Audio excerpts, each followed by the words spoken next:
Welcome to Easy Cooking Tamil.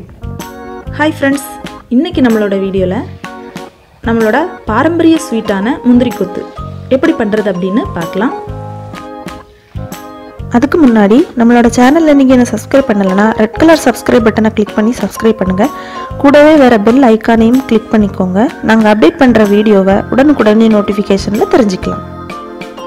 முந்திரி கொத்து பண்றதுக்கு என்னெல்லாம் தேவை அப்படினு பார்க்கலாம். இது சிறுபேர் பருப்பு, இத பாசி பருப்பு அப்படினு சொல்லுவாங்க. இதுல 1/2 கிலோ பருப்பை நல்லா லைட்டா சவக்குற அளவுக்கு வறுத்துட்டு நல்லா நைஸா பொடி பண்ணி எடுத்து வச்சிருக்கேன். நீங்க பாசி பருப்பு இல்லனா முழு சிறுபேர் கூட நீங்க யூஸ் பண்ணிக்கலாம். 1/2 கிலோ கருப்பட்டி, 1/2 கிலோ சிறுபேர் பருப்புக்கு 1/2 கிலோ கருப்பட்டி வேணும். கருப்பட்டி இல்லை அப்படினா நீங்க வெல்லம் கூட யூஸ் பண்ணிக்கலாம். ஆனா கருப்பட்டினா தான் நல்லா இருக்கும். ஒரு தேங்காவை துருவி எடுத்து வச்சிருக்கிறேன். 1/2 கிலோ மாவுக்கு கண்டிப்பா ஒரு தேங்காய் வேணும்.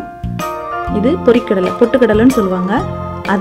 அதை நல்லா பவுடர் பண்ணி அதோடைய மாவை 1/2 கப் எடுத்து வச்சிருக்கிறேன். இது கட்டாயம் சேர்க்கணும்னு இல்லை, ஆப்ஷனல் தான். அப்புறம் பச்சரிசி மாவு, இது வறுக்காத மாவு. இது ஒரு கப் அளவுக்கு எடுத்துருக்கிறேன். அப்புறம் 1/2 டீஸ்பூன் அளவுக்கு மஞ்சள் தூள். அப்புறமா முந்திரி கொத்து பொரிச்சு எடுக்கிறதுக்காக ஆயில். ஃபர்ஸ்ட் ஒரு பேன்ல கருப்பட்டியை நல்லா பொடி பண்ணி வச்சுட்டு அதை சேர்த்துடலாம். மேக்ஸிமம் உங்களால் எவ்வளோக்கு பொடி பண்ண முடியுமோ அவ்வளோக்கு பொடி பண்ணி வச்சுக்கோங்க. இப்போ இதில் ஒரு 1/2 கப் அளவுக்கு தண்ணி சேர்த்தா போதும், எக்ஸ்ட்ரா சேர்த்துறாதீங்க. தண்ணி சேர்த்துட்டு ஜஸ்ட் இது கரைஞ்ச உடனேயும் நாம் இதை தனியாக எடுத்து வச்சிடணும். பெரிய பெரிய பீஸாக இருந்துச்சுன்னா கரையிறதுக்கு நேரம் ஆகும். அது கரையிறதுக்குள்ளாடி நமக்கு பாகு கம்பி பதம் வர ஆரம்பிச்சிடும். அதனால் மேக்ஸிமம் எவ்வளோ முடியுமோ அவ்வளோக்கு சின்ன சின்ன பீஸாக நல்லா உடச்சி எடுத்துக்கோங்க. பாருங்கள், இப்போ துண்டு எதுவுமே இல்லை, நல்லா கரைஞ்சி வந்துருச்சு. இதுக்கு மேலே நம்ம வைக்கக்கூடாது, கம்பி பதம் வர ஆரம்பிச்சிடும். இப்போ நம்ம இதை தனியாக எடுத்து வச்சிடலாம். எடுத்து இன்னொரு பாத்திரத்தில் நம்ம துருவி வச்சுருக்கிற தேங்காவை சேர்த்துட்டு நல்லா சுவக்கிற அளவுக்கு வறுத்து எடுத்துக்கணும். நல்லா செவந்து வரணும் தேங்காய், அந்த அளவுக்கு நல்லா வறுத்துக்கலாம். தேங்காய் நல்லா செவந்துருச்சு. இப்போ நம்ம இதை தனியாக ஒரு அகலமான பிளேட்டில் எடுத்து ஆற வச்சிடலாம். நல்லா இந்த மாதிரி விரித்து வச்சு ஆற வச்சுக்கலாம். இப்போது நம்ம பாகு காய்ச்சி வச்சுருந்தோம்ல, அது நல்லா சூடாறிடுச்சு. இப்போ இதை வடிகட்டி எடுத்துடலாம். வடிகட்டாமல் சேர்த்துறாதீங்க, ஏன்னா அதில் நிறைய தூசி இருக்கும்.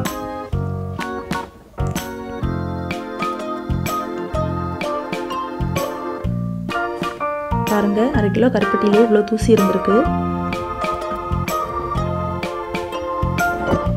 இதை தனியாக வச்சிடலாம். அடுத்து நம்ம வறுத்து ஆற வச்சுருந்த தேங்காய் நல்லா ஆறிடுச்சு. இப்போ இதை மிக்ஸி ஜாருக்கு ட்ரான்ஸ்ஃபர் பண்ணிடலாம். இதை லைட்டாக பொடி பண்ணி எடுத்துக்கோங்க, ரொம்ப நைஸாக திரிக்கக்கூடாது, லைட்டாக பொடி பண்ணிக்கோங்க. பாருங்கள், இந்த மாதிரி லைட்டாக பொடி பண்ணி எடுத்துருக்கிறேன். அடுத்து ஒரு அகலமான பாத்திரத்தில் நம்ம வறுத்து பொடி பண்ணி வச்சுருக்கிற சிறுபேர் பருப்பை சேர்த்துடலாம். கூடவே பொரிக்கடலை மாவு, அப்புறமா நம்ம வறுத்து லைட்டாக பொடி பண்ணி வச்சுருக்கிற தேங்காய் இதையும் உள்ளே சேர்த்துட்டு இந்த ஒரு வாட்டி நல்லா கலந்து விட்டுடலாம்.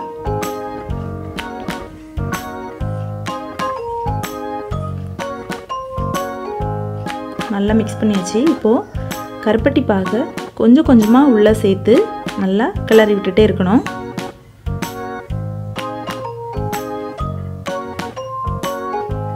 பாருங்கள், இந்த மாதிரி லைட்டாக அதை விரசி எடுக்கணும் நம்ம. ஆனால் ஃபுல்லாக சேர்த்துடக்கூடாது, கொஞ்சம் கொஞ்சமாக சேர்க்கணும்.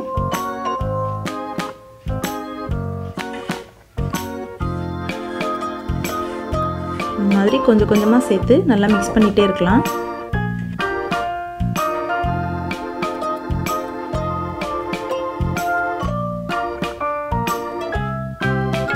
இந்த மாதிரி கொஞ்சம் கொஞ்சமாக எல்லா கருப்பட்டி பாகுவையும் நம்ம உள்ளே சேர்த்து மாவை நல்லா விரசிடலாம். ஒருவேளை உங்களுக்கு கருப்பட்டி பாகு போதாது, இன்னும் நமக்கு அதில் தண்ணி தேவைப்படுது அப்படின்னா ஒரு 1/2 டம்ளர் தண்ணியை நல்லா கொதிக்கிற அளவுக்கு சூடு பண்ணி எடுத்துக்கோங்க. எடுத்துட்டு கொஞ்சமாக தேவைப்பட்டால் மட்டும் கொஞ்சமாக ஆட் பண்ணிக்கோங்க. பச்சை தண்ணி இதில் ஆட் பண்ணக்கூடாது.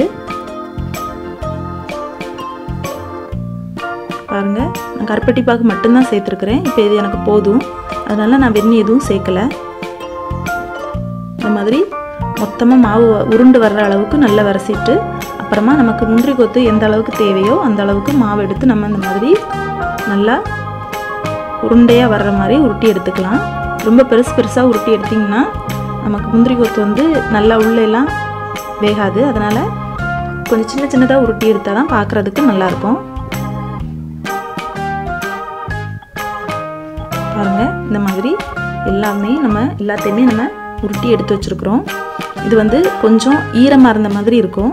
அதனால் இப்போ உடனே நம்ம அரிசி மாவில் போட்டு எடுக்க முடியாது. அதனால் ஒரு 4லேருந்து 5 மணி நேரம் வரைக்கும் இதை லைட்டாக வாட வச்சிடலாம். பாருங்கள், ஒரு 5 மணி நேரம் ஆயிருக்கு. இப்போது பாருங்கள், கொஞ்சம் மேலெல்லாம் கொஞ்சம் திக்கான மாதிரி இருக்குது.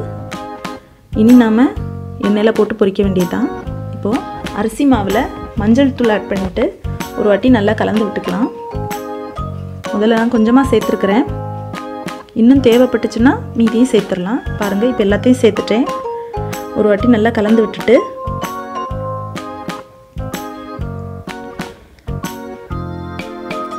கொஞ்சமாக தண்ணி விட்டு கலந்து எடுத்துக்கோங்க. ஏன்னா மொத்தமாக ஊற்றினோன்னா நல்லா தண்ணி ஆயிரும்.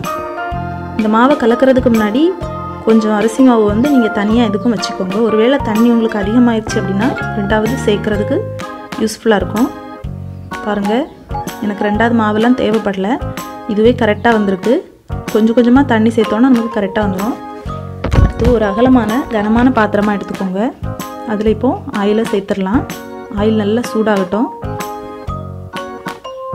சூடாயிட்டா அப்படின்னு டெஸ்ட் பண்ணுறதுக்காக கொஞ்சமாக மாவு விட்டு பார்த்துக்கலாம். அது உடனே மேலே எழும்பி வந்துருச்சு அப்படின்னா எண்ணெய் வந்து நல்லா சூடாயிருச்சுன்னு அர்த்தம். இப்போ நம்ம உருட்டி வச்சுருக்கிற முந்திரி கொத்து உருண்டையெல்லாம் எடுத்து இந்த அரிசி மாவில் போட்டுடலாம். போட்டுட்டு இந்த மாதிரி மாவில் நல்லா முக்கிட்டு நமக்கு எத்தனை பீஸ் தேவையோ அதை சேர்த்து நம்ம எடுத்து உள்ளே விட்டுட்டா போதும். ஒன்றா வேணால் ஒன்றா விட்டு எடுத்துக்கலாம். ஆனால் முந்திரி கொத்து அப்படின்னாலே சேர்ந்து இருந்தால் தான் பார்க்குறதுக்கு நல்லாயிருக்கும். பாருங்கள், இந்த மாதிரி ஒரு 2 நிமிஷம் ஆக வேண்டாம், அதுக்குள்ளேயுமே நம்ம இதை பக்கம் மாற்றி விட்டுடலாம். ஏன்னா முந்திரி கொத்து வந்து நம்ம ஏற்கனவே பாசிப்பருப்பெல்லாம் நம்ம வறுத்து பொடி பண்ணி எடுத்தது தான். அதே மாதிரி தேங்காவும் வறுத்து பொடி பண்ணது தான். கருப்பட்டியும் பாகு காய்ச்சி எடுத்தது தான். அதனால் ரொம்ப நேரம் நம்ம போட வேண்டாம். பாருங்கள், இந்த மாதிரி கலர் சேஞ்ச் ஆகி வரும் மேலே உள்ள மாவு. அப்படி வர டைமில் நம்ம இதை வந்து வெளியே எடுத்துடலாம். வேகிறதுக்கெல்லாம் இது ஆயிலில் வேகிறதுக்கு ரொம்ப டைம் ஆகாது. கொஞ்சம் நேரம் போட்டு மேலே செவக்கிற அளவுக்கு வரும்போது இதை எடுத்துட்டா போதும். இப்போ மறுபடியும் போடுறேன். நீங்கள் ஒன்றா சேர்த்தா ஆயிலில் சேர்த்தா கூட நம்ம உடனே போடும்போது அது எல்லாமே சேர்ந்து ஒரே இதாயிரும். அப்புறமா நீங்கள் அதை தனித்தனியாக வேணும்னா தனித்தனியாக உடச்சி எடுத்துக்கலாம்.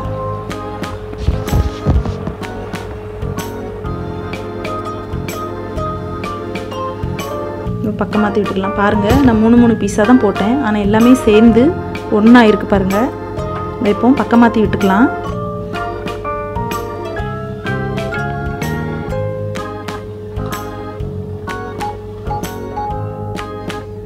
பார்க்குறதுக்கே அழகாக இருக்குது. அவ்வளோதான், பாருங்கள், செவக்கிற அளவுக்கு வந்திருக்கு. இப்போ நம்ம இதை வெளியே எடுத்துடலாம்.